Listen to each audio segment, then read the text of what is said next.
საქართველოში გლოვის დღეებია. ქვეყანას სულიერ წინამძღოლს უკანასკნელ პატივს მიაგებს სამების საკათედრო ტაძარში სამოქალაქო პანაშვიდი მიმდინარეობს. ილია მეორე მისი იდეით და ლოცვა კურთხევით აგებულ ტაძარშია დასვენებული. ხალხის ნაკადი არ წყდება, მრევლი ჩამოდის სხვადასხვა ქალაქიდან და რეგიონიდან. თითოეულ მათგანს უწმინდესთან და უნეტარესთან მიახლების და გამომშვიდობების საშუალება აქვს. ტაძარში მიდიან პოლიტიკოსები, ხელისუფლებისა და საზოგადოების სხვადასხვა სფეროს წარმომადგენლები. ხალხმრავლობის გამო ტაძარში რიგების მოსაწესრიგებლად რეგულაციებია დაწესებული და სპეციალური ჯებირებია მოწყობილი. კონტროლდება, რომელი კარიბჭიდან უნდა შევიდეს ნაკადი და რომელი მხრიდან უნდა დატოვონ ეკლესია. მოქალაქეებს პანაშვიდზე მისვლა დღეღამის ნებისმიერ მონაკვეთში შეუძლიათ. ტაძრის კარი 24 საათის განმავლობაში ღია. აღევლინება სულის მოსახსენიებელი პანაშვიდები. საქართველოს სამოციქულო მართლმადიდებელი ეკლესიის მეთაური 17 მარტს 93 წლის ასაკში კლინიკაში გარდაიცვალა. თათია ტაბაშაძეს ჩავთავთ ახლა პირდაპირ ეთერში სამების საკათედრო ტაძრიდან. თათია. ამ წუთებშიც მიმდინარეობს პანაშვიდი სამების საკათედრო ტაძარში. ხალხის ნაკადი კი არ წყდება, ეს სიტყვები ისმის მთელი დღის განმავლობაში.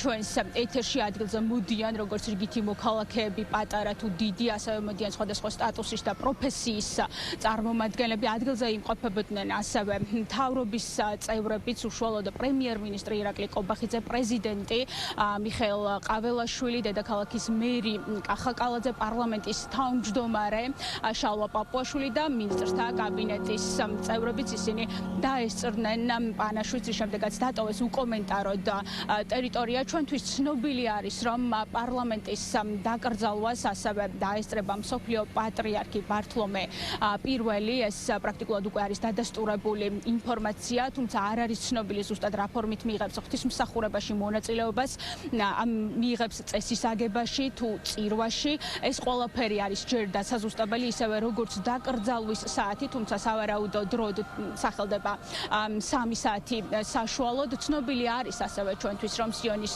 ტაძარში უკვე შერჩეულია ის ლოკაცია, სადაც განთავსდება პატრიარქის სამარხი. სიონში დაკრძალვა და განსვენება იყო მისი სურვილი, ერთგვარი დანატოვარი. დატოვა მან ეს სურვილი და გაითვალისწინეს და დღეს, როგორც შევიტყვეთ, გეოლოგები მუშაობდნენ ამ ტერიტორიაზე და მიმდინარეობდა სამარხის გაჭრის სამუშაოები. რაც შეეხება უშუალოდ სხვა დეტალებს, პირობითად თუ რომელი სტატუსის ადამიანი ეწოვა კიდევ ქვეყანას საზღვარგარეთიდან, ესეც არის დასაზუსტებელი. მუშაობს 2 სახის კომისია, ეს არის სასულიერო და სამთავრობო წარმომადგენლობით დაკომპლექტებული. ბუნებრივია, როდესაც ჩვენ საუბრობთ პატრიარქის როლსა და ღვაწლზე, აღნიშნული ფორმატი არ გვეყოფა მას სრულფასოვნად სასაუბროთ, თუმცა ჩვენ შევეცადეთ დღეს მრევლისგან მოგვესმინა პირადად ის დამოკიდებულება, რასაც გრძნობენ პატრიარქის მიმართ. ისინი აღნიშნავენ, რომ ილია მეორე იყო არა მხოლოდ სულიერი ლიდერი, არამედ იდგა მუდმივად ეროვნული ღირებულებების დაცვის სადარაჯოზე. ამ მიმართულებით იხსენებენ არაერთ თარიღს, იხსენებენ იმ მომენტებს, როდესაც თანამედროვე უახლესი ისტორიის უმნიშვნელოვანეს თარიღებში პატრიარქი იდგა საზოგადოების გვერდით, ასეთი მაგალითად 1999 წლის 9 აპრილი, როდესაც საზოგადოებისთვის ნუგეშის მისაცემად მივიდა პარლამენტის წინ.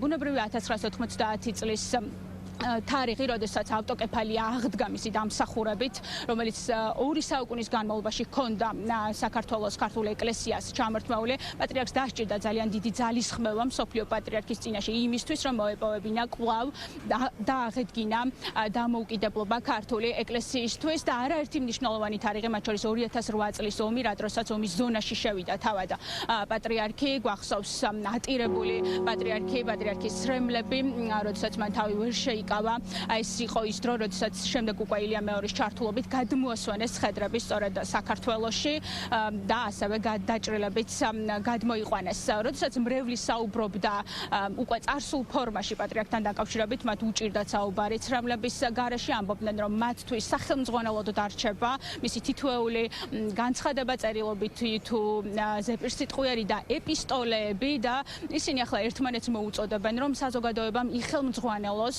ილია ილია მეორის დანატოვარით, აი ამ სიტყვებით და ჩატეხილი ხიდები აღადგინონ. თუ რა დაამახსოვრდათ უშუალოდ ილია მეორისგან, როდესაც ამ შეკითხვას უსვამდით, ძირითადად ისმოდა სიტყვა სიყვარული, მათთვის ილია მეორე ასოცირდება სიყვარულთან, სიკეთესთან, მიმტევებლობასთან და ჩვენც არაერთხელ გვახსოვს ჩვენი არქივიდან, როდესაც მას რიგითი მოქალაქეები დიდი თუ პატარა ხშირად მიმართავდა სიტყვებით მიყვარხარ პატრიარქო, დღეს იდგნენ ისინი აქ და ემშვიდობებოდნენ მის ცხედარს, პატივს მიაგებდნენ და მადლობას უხდიდნენ ჩვენთან კომენტარებში. მე მაგალითად ტაძარში როცა მოვედი იმ დღეს დამლოცა პატრიარქმა რაღაც სასწაულებრივად მოხდა ეს, რომ მისი ხელით შემეხოდა, მე ჩავთვალე, რომ პატრიარქმა ტაძარში მოწლამით მომილოცა და მადლობა უფალს, რომ ჩემი მესამე შვილის ნათლიაც არის. ამიტომ ძალიან გიოგდით დღეს.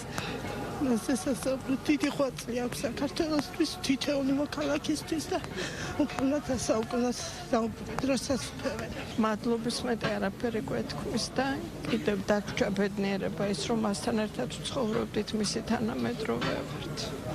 ვეცდებით, რომ მისი სურვილი აღვასრულოთ ჩვენი კეთილი ცხოვრებით და სიყვარულით ერთმანეთის მიმართ, რასაც ოცნებობდა სულ და უნდოდა მას, ასე რომ მთელი საქართველოს სიყვარულში ყოფილიყო. სულიერი მამა იყო, როგორც ყველა ქართველისთვის, ჩემთვისაც ძალიან დიდი ტკივილია ეს სულიერ საქართველოს და ყველა ჩვენი თითოეული ადამიანის და თითოეული ქართველის. ძალიან ბევრი რამე გვაკავშირებდა, თელს ერს, არა მარტო მე. მეც მქონდა ჩემი ურთიერთობა მასთან.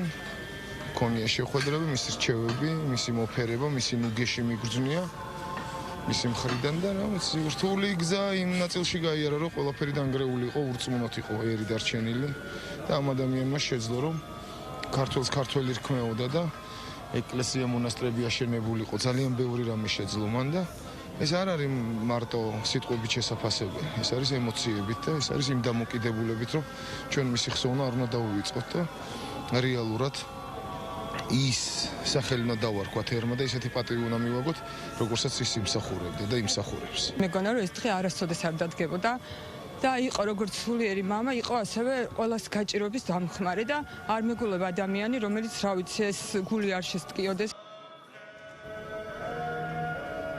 შეუფასებელი და განუზომელი, ასე ახასიათებენ სასულიერო პირები ილია მეორის 59 წლიან ეპოქას, რომელთაც კიდევ უფრო მეტად უჭირთ წარსულ ფორმაში ილია მეორისთან დაკავშირებით საუბარი.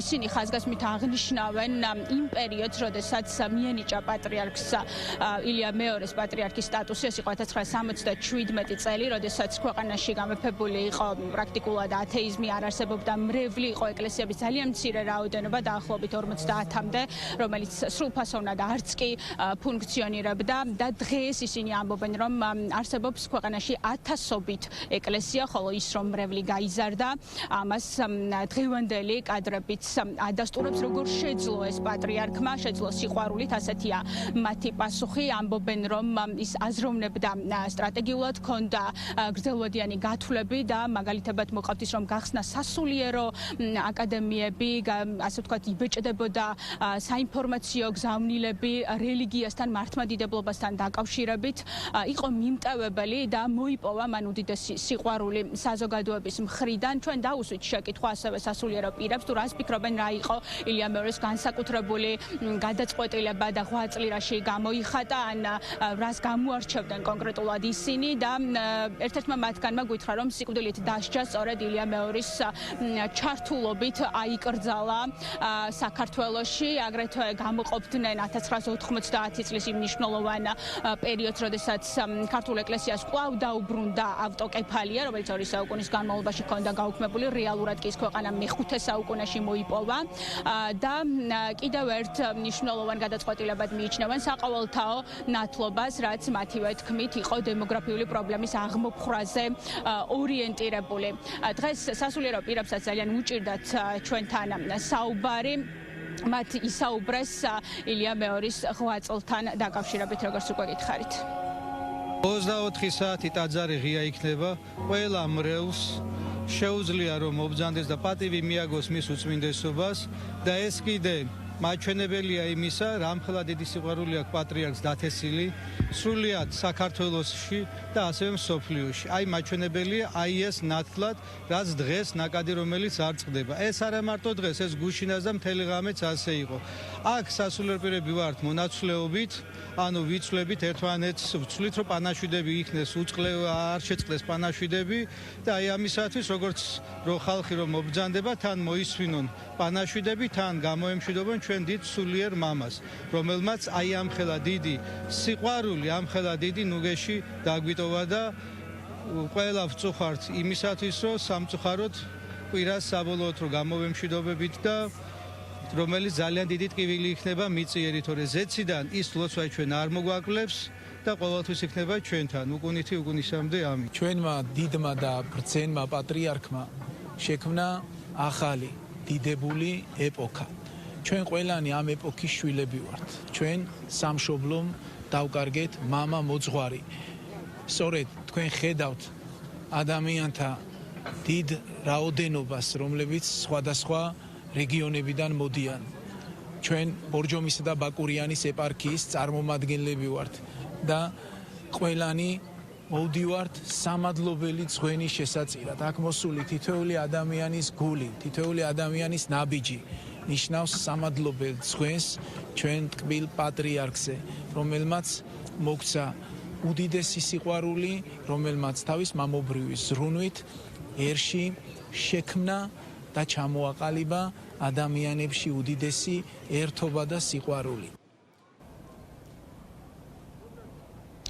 ერის კაცობაში ირაკლი შიოლაშვილი სასულიერო ცხოვრებას პატარა ასაკიდანვე შეუდგა. ის 24 წლის ასაკში აღიკვეცა ბერად, 54 წლის ასაკში კი მოიპოვა მან პატრიარქის სტატუსი. ის არის რიგით 151 პატრიარქი იყო, 151 პატრიარქი ჩვენი ქვეყნისთვის. მზიანი ღამე ასე დაასახელა და ასეთი მეტაფორა შეუსაბამა მან თავის წინამძღვრობის პერიოდს, რაც აიხსნებოდა იმით, რომ საკმაოდ მძიმე მემკვიდრეობა ერგო მაშინ, როდესაც აირჩიეს პატრიარქად, რაც გამოიხატებოდა იმაში, რომ პრაქტიკულად როგორც თავადვე ამბობდა, ჩაიბარა სუდარა გადაფარებული ეკლესია და შესაბამისად მოუწია დიდი შრომის ჩადება იმისთვის, რომ ქვეყანაში ღვთისადმი სიყვარული დაემკვიდრებინა და ერთგვარი ღვთისმეტყველება ეკადაგებინა და ეწარმოებინა ჩვენს საზოგადოებაში.